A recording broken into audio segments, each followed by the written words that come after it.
Wednesday Season 2 Part 1 is popular on Netflix. It has been since it released a couple of weeks ago. In fact, Season 1 of the show is the most popular show on Netflix, one of the most popular shows of all time. But I watched Season 2 Part 1 and I'm giving you my review here. And the reasons why I honestly think so far, it's better than the first season. Before I dive into why, hit that subscribe button and do me a huge favor. Hit the like button and hit the bell so you never miss another review. Specifically, the Wednesday Season 2 Part 2 review, which will come out a week after the show ended, so I could fully watch the show, digest it and all. Season 1, for me, I watched and I was disappointed by it. I found that the show stuck the landing, the season stuck the landing, but I also felt like this getting there was very convoluted and didn't quite work out for me, so heading into this, I wasn't even going to watch it, if I'm being completely honest. But it's popular on Netflix, and truth be told, on my channel, when something's popular on Netflix and I review it, it does pretty good. That's why I'm going to review K-Pop Demon Hunters here in a couple of days whenever I check it out. With that said, no expectations for this season, and I actually think it is pretty good. Reason number one why I think it's significantly better than Season 1, thus far anyways. We get the Addams family here. It's not just about Wednesday, who Wednesday is a particularly great character. Jenna Ortega is a great actress who plays the character perfectly, but if you look at all the movies, she's always a side character. Look at the original Addams Family. I don't really remember what she's doing there. Look at Addams Family Values, where she's literally just going to camp and kind of that side, the side character, the side plot in the movie. Look at the animated movies, where she just has a side arc. She never fully was front and center. And Season 1, I liked her, but it didn't give off the Addams Family vibe. It's like Addams Family and Harry Potter, and I don't think the vibes quite mixed there in that first season. Here in this season, it is more try and true a Addams Family project. At the very beginning of it, it's very clear that Morticia, Gomez, Fester, Pugsley, they are going to be more on the front and center. Each of them basically have their own individual plot. The only one who doesn't have their individual plot is Gomez, and he's just a comedic side character that I do have fun with when he pops in once in a while. And so, very clearly, it does have a completely different tone than that first season. And I feel like the Harry Potter aspects with Wednesday works a little bit more. Now, I did not revisit the first season before watching this one because I just simply don't have time to do that.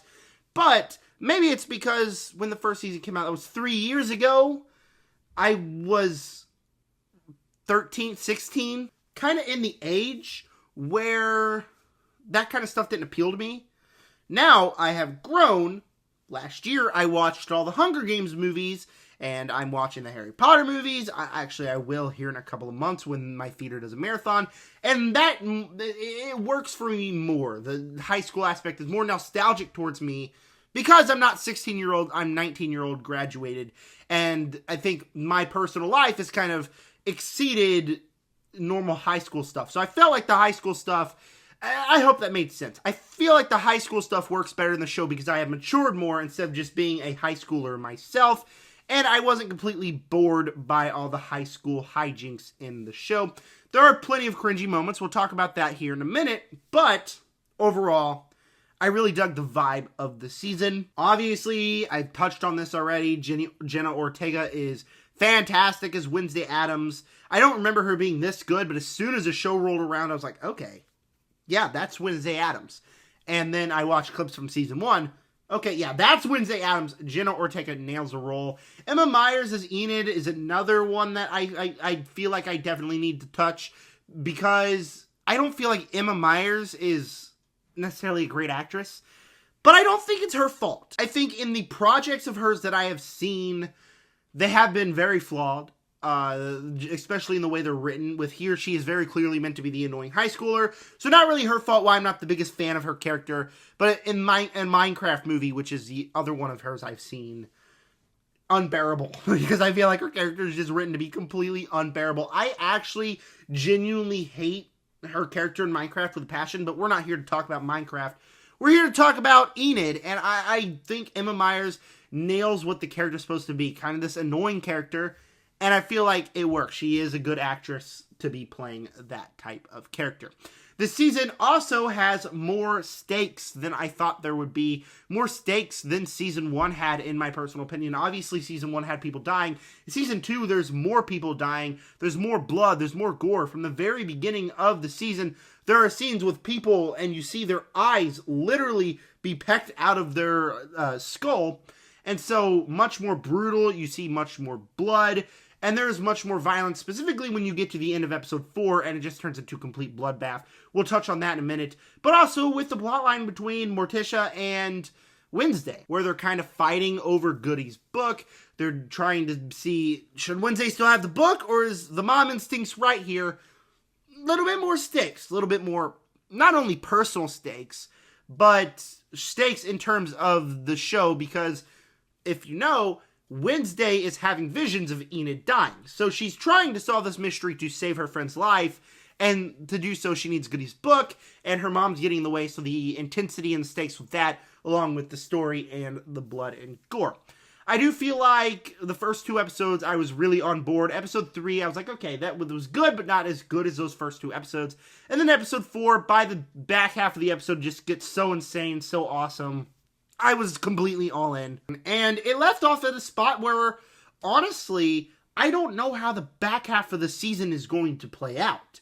Because in episode 4, we kind of get the reveal of who's doing it. We get the kind of reveals a little bit too much, but also has all the big grand stakes. You know, you got Tyler, the villain from the first season, escaping. You got all this chaos. You got the zombie. Oh yeah, I forgot to touch about this.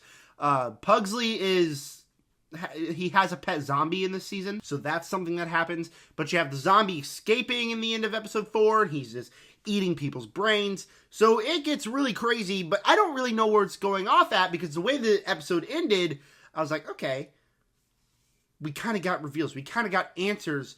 What is going to happen?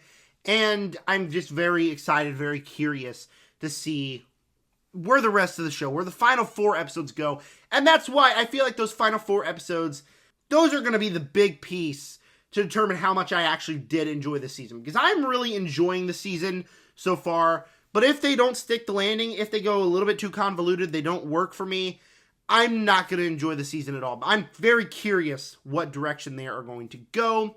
However, and I do think the 2-part aspect kind of worked, because it quite literally felt like a season finale, episode 4 did, but we're getting more episodes here in a couple of weeks. So I kind of like that separation, kind of giving space for people to talk, but instead of talking about the actual show, they're talking about how much they don't like the 2-part stuff. So I guess it kind of backfired on them. All right, what else to talk about? We have the characters, the stakes, the story, the way it left off. I did touch on this for a brief second. The final 2 episodes of part 1, I don't really feel were necessarily all that great. I felt like episode 3 was good, but it also had like the generic plot line of, oh, there's kids at the camp and they're battling, there's a battle between the camp, and it kind of felt like a filler episode in that aspect, but also kind of pushed forward for the mystery. And then the first half of of episode 4 was okay, not much to keep me invested. But the back half was great. I'll bet a little generic. It's not like something that's reinventing the genre. We've seen it before, but it's still fun all the same. There are cringy moments. I said I would touch on that. Where, specifically one, instead of explaining it, why don't I just show you? Look, we gotta get the piece. It's time to woof out. Oh!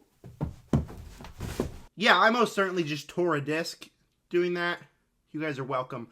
Yeah, there's a sequence where they're trying to get the piece in episode 3, and Enid and her new boyfriend of the season is like, woof out. And then like it's a 30-second clip of them just full on woof running.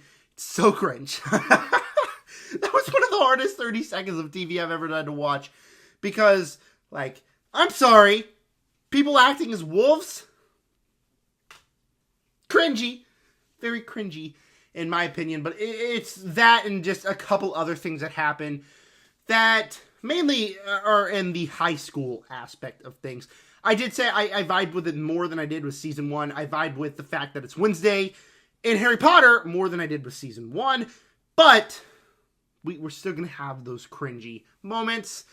I'm trying to think of anything. I didn't write notes for this. It was just kind of off the top of my head. My initial reaction basically to Wednesday Season 2 Part 1.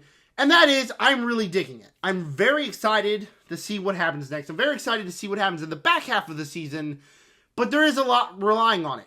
If it doesn't nail it, it's not going to end up being a good show or a good season. But if it nails it, I'm very curious to see how it goes down. So I'm not going to score it because we still got more to go. Season's not over. But overall, I'm very much vibing it, besides the minor couple issues I have. But very excited for Season 2 Part 2. I will be watching it as soon as it drops. And trying to get a review out as fast as possible. Alright, thanks for clicking on this one. Let me know down below in the comments.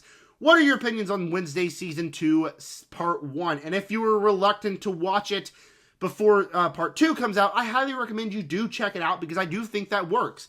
It's going to marinate in my brain what happened after the events of Episode 4 and formulate my theories on what happens at the beginning of Episode 5 and beginning of Part 2.